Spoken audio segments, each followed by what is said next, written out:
আসসালামু আলাইকুম। সুখ দুঃখের সংসারের আরো একটা নতুন ভিডিওতে আপনাদেরকে স্বাগতম। দেশ এবং দেশের বাইরের যে যেখান থেকে আমার ভিডিওটি দেখছেন আশা করি আল্লাহর রহমতে আপনারা সবাই ভালো আছেন। আমরাও আলহামদুলিল্লাহ ভালো আছি। ভালো আছি বলতে শরীরটা বেশি ভালো না। সেটা আমার কথা শুনেই হয়তো আপনারা বুঝতে পারছেন। তারপরেও বলব সবকিছুর জন্য আলহামদুলিল্লাহ। সুখ, দুঃখ, সফলতা, ব্যর্থতা সবকিছুই আল্লাহর পরিকল্পনার একটি অংশ। তাই আমাদের উচিত প্রতিটি মুহূর্তে আল্লাহর প্রতি কৃতজ্ঞ থাকা। ভালো সময়ের পাশাপাশি খারাপ সময়ে আলহামদুলিল্লাহ বললে আমাদের ধৈর্য এবং মানসিক শক্তিও বৃদ্ধি পায়। আজকে শরীরটা বেশি একটা ভালো না। তো দেখতে পাচ্ছেন রেডি হয়ে গেছি। পুরনো কাগজপত্র, টেস্টের রিপোর্ট সবগুলো নিয়ে আবারও চলে যাচ্ছি ডাক্তারের কাছে। গতকাল থেকে হঠাৎ করে শরীরটা খুব বেশি খারাপ লাগতেছে। তো ভাবলাম লেট করে লাভ নেই, ডাক্তারের কাছে আবারও যাই। তো এই মুহূর্তে আমার আগের ওই গল ব্লাডারের সমস্যাটার জন্য আরকি সার্জারি করার কোনো প্রস্তুতি ছিল না। তো তারপরেও আরকি কোনো প্রস্তুতি ছাড়া, কোনো সিদ্ধান্ত ছাড়া ভাবলাম ডাক্তারের কাছে যাই। আর নতুন করে আরো একটা সমস্যা দেখা দিয়েছে। তো সবগুলোর জন্যই আরকি ভাবলাম ডাক্তারের পরামর্শের খুব প্রয়োজন। তো দেখা যাক আবারও ডাক্তার কি বলেন বা আবারও নতুন করে হয়তো কিছু টেস্ট করাতে হতে পারে। তো ওর জন্য আরকি রেডি হয়ে বেরিয়ে যাচ্ছি। এখন বাজে সকাল ১০টা। তো আজকে ১০টার দিকে বেরিয়েছি। কারণ আজকে আমাদের আর নতুন করে অ্যাপয়েন্টমেন্ট নিতে হবে না। যেহেতু গত সপ্তাহে একবার আ ডাক্তার দেখানো হয়েছে, অ্যাপয়েন্টমেন্ট নেওয়া হয়েছিল। তাই আজকে আর অ্যাপয়েন্টমেন্টের প্রয়োজন হবে না। যেকোনো টাইমেই রিপোর্টস গুলো নিয়ে বা পুরনো পেশেন্ট হিসাবে আরকি ডাক্তারের চেম্বারে ঢুকতে পারবো। তো সেজন্য আজকে একটু লেট করে যাচ্ছি। আর নতুন অ্যাপয়েন্টমেন্ট নিতে গেলে দেখা যায় খুব সকাল, সকাল বাড়ি থেকে বেরিয়ে যেতে হয়। তো ওখানে আবার অনলাইন অ্যাপয়েন্টমেন্টের কোনো সুবিধা নেই। এটা হচ্ছে একটা সমস্যা। তো দেখুন এদিকে যাচ্ছি আর যাওয়ার সময় দেখতে পাচ্ছি রাস্তার পাশে দেখুন যাদের ঘরবাড়ি পানির নিচে চলে গেছে অলরেডি, তো তারা এখন রাস্তার পাশে এভাবেই পলিথিন দিয়ে ঘর বানিয়ে থাকার জন্য আরকি আশ্রয় নিয়েছে। এই যে দেখুন এখানে আরো একটা। বর্তমানে আসলে চারদিকে বন্যার খুব ভয়াবহ অবস্থা। তো আমাদের এই দিকটা উঁচু থাকায় আমরা পানি চোখেও দেখতে পাই না।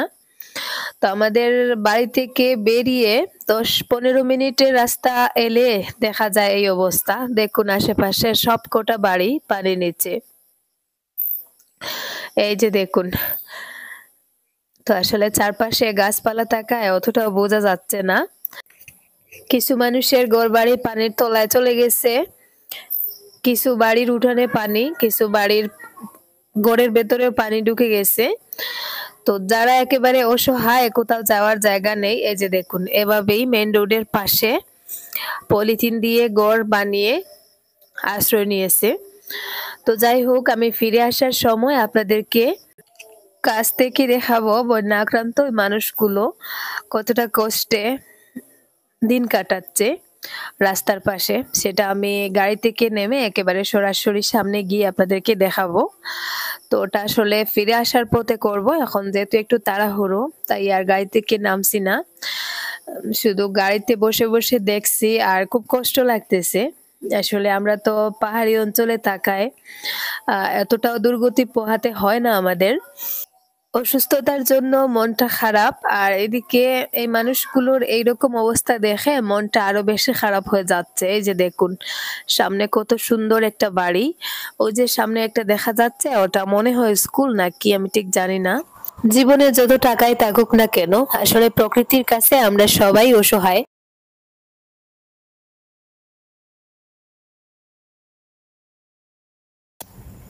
আপনাদের সাথে গল্প করতে করতে দেখুন আমরা হসপিটালে চলে এসেছি।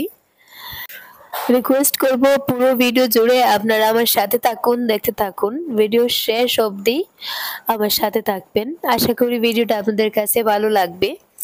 আর সেই সাথে আরো একটা রিকোয়েস্ট করব, যারা এখনো ভিডিওতে একটা লাইক দিতে ভুলে গেছেন প্লিজ একটা লাইক দিয়ে ভিডিওটা শেষ পর্যন্ত কন্টিনিউ করবেন। আমি ডাক্তারের কাছে এসেছি।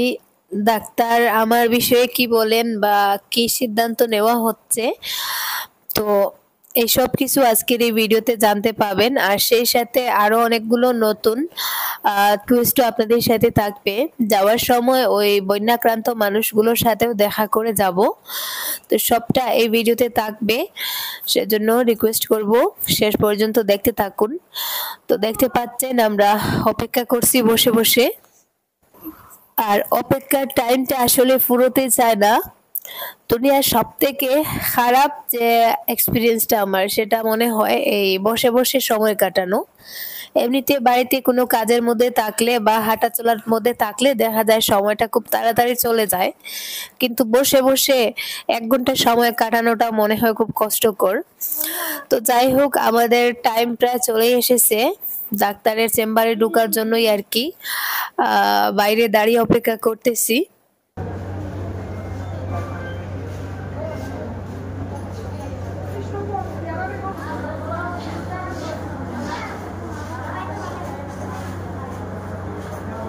বর্তমানে আমি যে ডাক্তার দেখাচ্ছি উনি হচ্ছেন একজন ফিমেল ডাক্তার, অনেক ভালো একজন ডাক্তার। ওনার পেশেন্টও এত বেশি, দেখতে পাচ্ছেন সামনে আরো পেছন দিকে অনেক পেশেন্টরা আছে। তো আমি আগে আমার ব্রেস্টের সার্জারির জন্য ডক্টর অভিজিৎ কৈরির কনসালটেশনের মধ্যে আর কি ছিলাম। তো পরে আবার আমার এই গলব্লাডারের সমস্যার জন্য ডাক্তার চেঞ্জ করেছি। তো যাই হোক, ওই দিকের কাজ শেষ, এখন একটু খাওয়া দাওয়া করব, কারণ সকাল থেকে খালি পেটে ছিলাম। তো এখানে আসলে দেখা যায় আবার অনেক সময় অনেক টেস্ট দিয়ে দেয়, আর টেস্টগুলো করতে হলে আবার বারবার জিজ্ঞাসা করবে খালি পেটে আছো কিনা। তো ওই জন্য আমি যখনই এই হসপিটালে ডাক্তার দেখাতে আসি তখন খালি পেটে আসি। একবার এরকম সকালবেলা খেয়ে এসেছিলাম, পরে আমার টেস্টগুলো করাতে পারিনি। ক্যান্টিন থেকে বের হওয়ার পথে দেখতে পেলাম আমার সেই পুরনো বন্ধু, দেখুন বিড়াল। আমার সার্জারির সময় এই বিড়ালটাকে আমি এত আদর করেছিলাম, আমার বেডের এক পাশে শুয়ে রাতের বেলা ঘুমিয়েছিল। তো বিড়ালটা আমার দিকে তাকাচ্ছিল আর আমিও ওকে একটু আদর করলাম। অনেকদিন পরে ওকে দেখতে পেলাম, সত্যি অনেকটা ভালো লাগা কাজ করছে। আর আমি যখন এই হসপিটালে আসি মনে মনে কিন্তু ওই বিড়ালটাকে খুঁজি। আমি ভাবছিলাম ও হয়তো মরেই গেছে, কিন্তু আজকে অনেকদিন পর তার দেখা পেলাম। ডাক্তার ইমার্জেন্সি হিসাবে আমাকে কিছু ঔষধ দিয়েছিলেন, তো ওষুধগুলো এই হসপিটালের ফার্মেসিতে পাওয়া যায়নি। এখন যাচ্ছি বদরপুরে, এই যে দেখুন হসপিটালটা, তো এই হসপিটালের সামনের রাস্তা দিয়ে আমরা এখন যাচ্ছি বদরপুরে ওষুধটা খোঁজার জন্য। তো যাওয়ার পথে এই যে দেখুন বরাক নদীর কি ভয়াবহ অবস্থা, একেবারে মেইন রোড অব্দি পানি চলে এসেছে। দেখুন মেইন রোডের 1 হাত নিচে মনে হয় পানি। তো বরাক নদীর এত ভয়াবহ অবস্থা আমি প্রথমবার কাছ থেকে দেখলাম। দেখুন মেইন রোডে আর একটু বৃষ্টি হলে হয়তো পানি উঠে আসবে। তো ডাক্তার কি বললেন, আমি কি টেস্ট করালাম, তো সবটা আমি যেতে যেতে আপনাদেরকে বলবো। সবটা আজকের এই ভিডিওতে আপনাদেরকে বুঝিয়ে বলবো। আপনারা অনেকেই বলেন যে আপু অপারেশনটা কেন করাচ্ছ না বা কবে করাচ্ছ, অনেকের অনেক ধরনের প্রশ্ন। তো আজকে আপনারা আমার এই ভিডিওতে আপনাদের সব প্রশ্নের উত্তর পেয়ে যাবেন ইনশাআল্লাহ। তো আমার এখন একটা ইমার্জেন্সি ঔষধ নিতে হবে, যেটা হসপিটালের ফার্মেসিতে পাওয়া যায়নি। ডাক্তার বলেছেন এখানে কি নাম বলেছিলেন আমি ঠিক ভুলে গেছি, দেবনাথ নাকি ওরকম কি একটা ফার্মেসির কথা বলেছিলেন। তো আমি আসলে যখন যাচ্ছিলাম তখন মনে ছিল, আর এখন যখন ভিডিওতে ভয়েস দিচ্ছি এই মুহূর্তে নামটা আমার মনে নেই। তো যাচ্ছি, দেখা যাক ওখানে পাই কিনা। ওখানে যদি না পাই তাহলে হয়তো অন্য কোথাও ওষুধটা খুঁজতে হবে। আর আমার ওই শ্বাসকষ্টের সমস্যাটা আবার দেখা দিয়েছে, তো আমার সাউন্ড শুনেই হয়তো আপনারা বুঝতে পারছেন। আমরা গাড়িতে বসে আছি, দেখুন আরিয়ানের বাবা একটা একটা করে সব বড় বড় ফার্মেসিতে চেক করতেছেন ওষুধটা আছে কিনা। তো আমরা এই যে দেখুন গাড়িতে বসে আছি, নেমে যাওয়ার মতন আসলে ধৈর্য বা সাহস কোনোটাই পাচ্ছিলাম না। আমার চেহারার অবস্থা দেখতেই পাচ্ছেন। আমরা আসলে সবাই নিজের সমস্যা নিয়ে ব্যস্ত। রাস্তার দিকে এই যে দেখুন একজন মানসিক ভারসাম্যহীন লোক যাচ্ছেন। তো ওনাকে দেখছিলাম আর এটাই ভাবছিলাম, আসলে যত কঠিন পরিস্থিতির মধ্যে দিন কাটাই না কেন, যত অসুস্থতার মধ্যে থাকি না কেন, তবে ওই মানুষটার থেকে তো ভালো আছি, যার জন্য আবারও বলবো আলহামদুলিল্লাহ। স্টেশন রোড রাজপথ কইছি পয়েন্ট লইয়া ওই ফার্মেসিটাতেও ঔষধগুলো পাওয়া যায়নি, তো এখন অন্য একটা ফার্মেসিতে যাচ্ছি, ডাক্তার যেখানে সাজেস্ট করেছিলেন।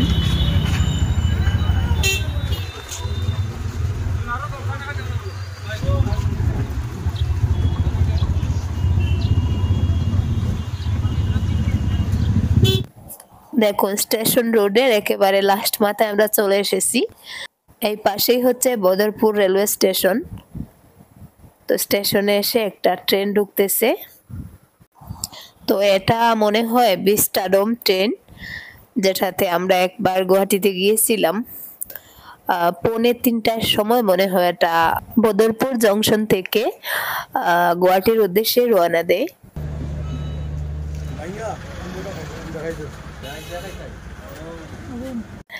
তো এখানে এসে মাত্র একটা ঔষধ পাওয়া গেছে, বাকি আরো একটা আর প্রয়োজন ছিল যেটা এখানে পাওয়া যায়নি। এখন রওনা দিয়ে দিয়েছি করিমগঞ্জের উদ্দেশ্যে। তো এখন আমরা যাব করিমগঞ্জে, ওখানে অনেকগুলো বড় বড় ফার্মেসি আছে, ওখানে হয়তো ওষুধগুলো পাওয়া যেতে পারে। আর ডাক্তার যেহেতু বলেছেন ওষুধগুলো যেখান থেকে হোক খুঁজে নিয়ে যেতে, কারণ ইমার্জেন্সি হিসাবে ওষুধগুলো লাগবে। তো দেখুন আমরা করিমগঞ্জের পাশাপাশি চলে এসেছি। এটা হচ্ছে লঙ্গাই নদী। লঙ্গাই নদীতেও পানির অবস্থা দেখতে পাচ্ছেন, পুরো নদীটা পানিতে একেবারে ভরাট হয়ে গেছে, মনে হচ্ছে ফেটে যাবে অবস্থা।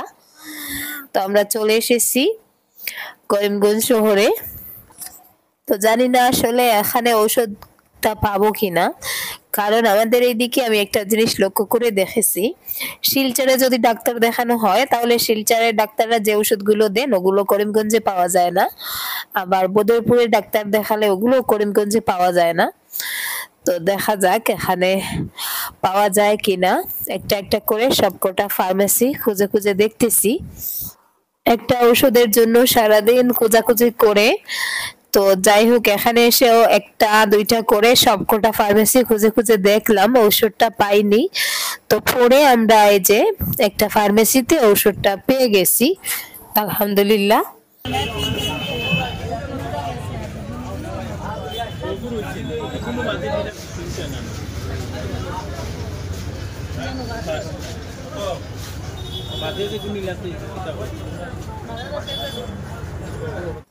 সেদিন আরিয়ানেরও একটা ঔষধ বাকি রয়েছিল, আরিয়ানের বাবা এখন ওই ঔষধটা খুঁজছিলেন, আর আমি এখানে দাঁড়িয়ে দাঁড়িয়ে কিছু ফল কিনবো ভাবছিলাম। বাজারে নতুন মালদার আম এসেছে, বড় বড় যে আমগুলো হয় মালদা থেকে আসে।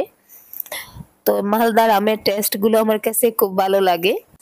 ফলের দোকানদাররা আমাদেরকে কিভাবে ঠকায় দেখুন, একটা আম ওজনে কম হবে আরেকটা ও নিজের মতন করে দিবে, এরকম করে করে আসলে যতটা আম তুমি বেছে বেছে দিবে ওরা সবগুলো চেঞ্জ করে নেয়। তো আমি আজকে আমগুলো বেছে বেছে দিয়েছিলাম, বারবার বারণ করেছিলাম যে তুমি চেঞ্জ করো না, তারপরেও কিন্তু ও একটা আম চেঞ্জ করেছে। তো বাড়িতে এসে দেখি আমটার ভেতরের দিকটা একেবারে খারাপ, মানে এত পাকা আম বটি দিয়ে কাটাও যাচ্ছিল না। তো যাই হোক আমাদের এখানকার কাজকর্ম শেষ, ঔষধগুলো পেয়ে গেছি, 2 কেজি আমও নিলাম। এখন আবার আস্তে আস্তে বাসার উদ্দেশ্যে রওনা দিয়ে দিব। আমার আগে যে অসুখটা ছিল গোল ব্লাডারে পলিপ, যেটা আস্তে আস্তে টিউমার আকার ধারণ করতেছে, ওজন্য ডাক্তার আমাকে সার্জারির জন্য বলেছিলেন। তো সেদিন আমাকে ডেটও দিয়ে দিয়েছিলেন, তাই আমাকে কোনো ধরনের ঔষধ দেননি। তো আমি যেহেতু সার্জারিটা করাইনি, কারণ ওই 2 দিনের ভেতর আমার কাছে সার্জারিটা করানোর মতন অবস্থা ছিল না বা পসিবল ছিল না, কোনো ধরনের প্রস্তুতিও ছিল না, তাই আমি সার্জারিটা করাতে পারিনি। আর ওই জন্যই আর কি আজকে ডাক্তার আবার এমার্জেন্সি হিসাবে আমাকে 10 দিনের ঔষধ দিয়েছেন, বলেছেন ঔষধগুলো এই 10 দিন খেতে, আর সম্ভব হলে এরই মধ্যে আর কি অপারেশনটা করে নিতে। তো তো দেখুন আমরা আস্তে আস্তে ওই জায়গাটায় চলে এসেছি যাদের কথা আমি যাওয়ার সময় বলেছিলাম। দেখুন এখানে সামনে একটা স্কুল, অনেক সুন্দর ছিল স্কুলটা।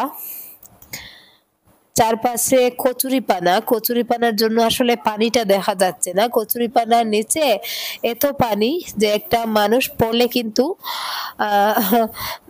পানির নিচে সাথে সাথে চলে যাবে, ডুবে যাবে। তো এই স্কুলটাতেও এখন মানুষজন মানে মনে হয় থাকছে, ওর অবস্থা দেখে এরকম বোঝা যাচ্ছে মানুষজন আশ্রয় নিয়েছে যাদের ঘরবাড়ি ডুবে গেছে। আর এই যে দেখুন রাস্তার পাশে কতটা ঘর করেছে ওরা এভাবে পলিথিন দিয়ে। তো যাওয়ার পথে আর কি গাড়ি থেকে এই জায়গায় নামলাম, ভাবলাম চারপাশে কতটা পানি হয়েছে বা কত মানুষের ঘরবাড়ি ডুবিয়েছে, তাদেরকে হেল্প করতে নাই বা পারলাম, কাছ থেকে একটু দেখে যাই। তো দেখুন এই যে আমাদের গাড়িটা থামানো, আর এই যে দেখুন তো ওই মানুষগুলোর ঘরবাড়ি এখন ওই রাস্তার পাশে। কতটা রিস্কি একটা জায়গায় ওরা ঘর করে থাকতেছে। হঠাৎ করে এই জায়গায় যদি এসে একটা গাড়ি ধাক্কা মারে বা একটা গাড়ি অ্যাক্সিডেন্ট হয় তাহলে কি অবস্থা হবে ওদের, এটাই ভাবতেছি। আসলে কতটা অসহায় হলে মানুষ এভাবে মেইন রোডের পাশে পলিথিন দিয়ে ঘর বেঁধে আশ্রয় নেয়।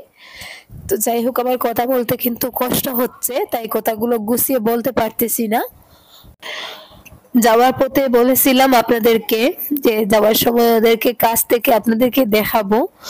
তো আসার পথে আসলে শরীরটা খারাপ লাগছিল, তাই এই গাড়ি থেকে নেমে একটু দেখছিলাম, কাছে যাওয়া হয়নি। আর ওই যে দেখুন দূরে কয়েকটা বাড়ি পানির নিচে, মানে বাড়িতে পানি উঠে গেছে। এই বাড়ির মানুষগুলো মনে হয় বাড়ি ছেড়ে পালিয়েছে। আর ওই যে দেখুন কলার বেলা দিয়ে মানুষ, একটা ছেলে আর একজন মহিলা গোসল করতেছেন। তো যাই হোক, শরীরটা খারাপ লাগছে তাই ওখানে আর বেশিক্ষণ দাঁড়াইনি, আবারও রওনা দিয়ে দিয়েছি বাড়ির উদ্দেশ্যে। তো যাওয়ার সময় আপনাদের সাথে গল্প করে করে যাব, আর আশেপাশের পরিবেশটা আপনাদের সাথে শেয়ার করব। আপনারা দেখতে পাবেন যাওয়ার রাস্তায় কতটা বাড়ি এখনো পানির নিচে। এই যে দেখুন আরো কয়েকটা বাড়ি, মানে এই মেইন রোডের পাশে যতটা বাড়ি আছে সবকটা বাড়িতে পানি উঠে গেছে। যে বাড়িগুলো একটু উঁচু, তো ওই বাড়িগুলোতে আর কি মোটামুটি গড়টা এখনো পানির নিচে যায়নি, তবে উঠোনে পানি উঠে গেছে। তো যাই হোক, কি আর করার, এই যে বললাম প্রকৃতির কাছে আমরা সবাই অসহায়, এখানে কারো হাত নেই। তো যাই হোক, আবারও চলে আসি আমার অসুস্থতার প্রসঙ্গে। তো একটা অসুস্থতার খবর তো আপনাদেরকে বললাম, ডাক্তার বলেছেন 10-12 দিনের ভেতর যতটুকু সম্ভব চেষ্টা করতে সার্জারিটা করিয়ে নেওয়ার, মানে করতেই হবে এরকমটাই আর কি বলেছেন। আর নতুন করে আরো সমস্যা যেটা, সেটা হচ্ছে আমার ব্রেস্টের সমস্যা। আগেও একবার অপারেশন করিয়েছিলাম, এখন আবার ওই জায়গায় নতুন করে আরো 2টা পিণ্ডের মতন মনে হচ্ছে, নতুন করে আরো 2টা পিণ্ড দেখা দিচ্ছে। তো ডাক্তার ওইগুলোর জন্য বলেছেন অপারেশন করার জন্য, কারণ আগের বারও আমি লেট করে অপারেশন করিয়েছিলাম। ওটা যদি আরো 15 দিন বা 20 দিন আগে করানো যেত তাহলে হয়তো আমাকে অতটাও ভুগতে হতো না। তো এখন আবার নতুন করে যেহেতু ওই সমস্যাটা দেখা দিয়েছে, তাই ওই বিষয়টা নিয়ে আসলে গভীরভাবে ভাবতে হবে। আসলে ব্রেস্টের ওই জিনিসগুলো অবহেলা করা যায় না, ওগুলো থেকে পরে আবার মারাত্মক রূপ ধারণ করতে পারে। তো ওই জন্য আর কি টেনশনটা আমার আরো অনেকটা বেড়ে গেছে। আর সাথে আরো একটা টেনশন, মানে গত 2-3 দিন থেকে আরেকটা জিনিস লক্ষ্য করতেছি, আমার লেফট ব্রেস্টটায় একটু সমস্যা হচ্ছে। মানে আন্ডারওয়ার্মের নিচে প্রচন্ড পরিমাণে ব্যথা করে, রাতে আবার দেখা যায় ঘুমাতে গেলেও সমস্যা করে, চাপ লাগলেও সমস্যা করে, মানে একটার পেছনে আরেকটা লেগেই আছে। কোনটা রেখে কোনটাকে নিয়ে ভাববো সেটাই বুঝতে পারতেছি না। তো ডাক্তার বলেছিলেন আবারও আমার ওই বাম পাশের আর কি আন্ডারওয়ার্মের পাশটাকে একটু সোনোগ্রাফি করে দেখতে। তো আমি আজকে আর সেটা করাইনি, কারণ আমি আমার ওই ব্রেস্টের সমস্যার জন্য আগে গুয়াহাটিতে একজন ডাক্তারের আন্ডারে ছিলাম। তো নতুন করে আবার ওখানে টেস্ট করে আবার যদি গুয়াহাটিতে যাই তাহলে আবার ওখানে গিয়েও টেস্ট করাতে হবে। তাই আর দুইবার খরচটা না করে আমি সরাসরি এখন গুয়াহাটিতে যাওয়ার আর কি ভাবনা চিন্তা করব। আর আবারও যদি ব্রেস্টের সার্জারি করাতে হয় তাহলে আমি গুয়াহাটিতেই করব, কারণ আগের বার এখানে সার্জারিটা করা আমার অনেক ভুল হয়েছিল। ভেতরে যে পুজ রয়েছিল ময়লা রয়ে গিয়েছিল, ওটা থেকে আবার নতুন করে ইনফেকশন হয়ে আর কি এই সমস্যাটা হচ্ছে। তো যাই হোক এইটুকুই। আর ডাক্তার ইমার্জেন্সি হিসাবে আমাকে কিছু ওষুধ দিয়েছেন, তো ওগুলোই নিয়ে আস্তে আস্তে বাড়িতে চলে যাচ্ছি। তো সবকিছুর শেষে একটা কথা বলবো, আগের বারও যখন অসুস্থ হয়েছিলাম আপনারা আমাকে অনেক ধরনের হেল্প করেছেন, অনেকে অনেক দোয়া করেছেন। তো এবারও স্পেশালি আমার জন্য দোয়া করবেন, স্পেশালি আমাকে উদ্দেশ্য করে আপনারা দোয়া করবেন। আর এটাই আপনাদের কাছে আমার চাওয়া। আর আল্লাহ যা করবেন দেখা যাবে, ভালোর জন্যই করবেন। আর আজকের মতো এই পর্যন্ত। আল্লাহ হাফেজ। আসসালামু আলাইকুম।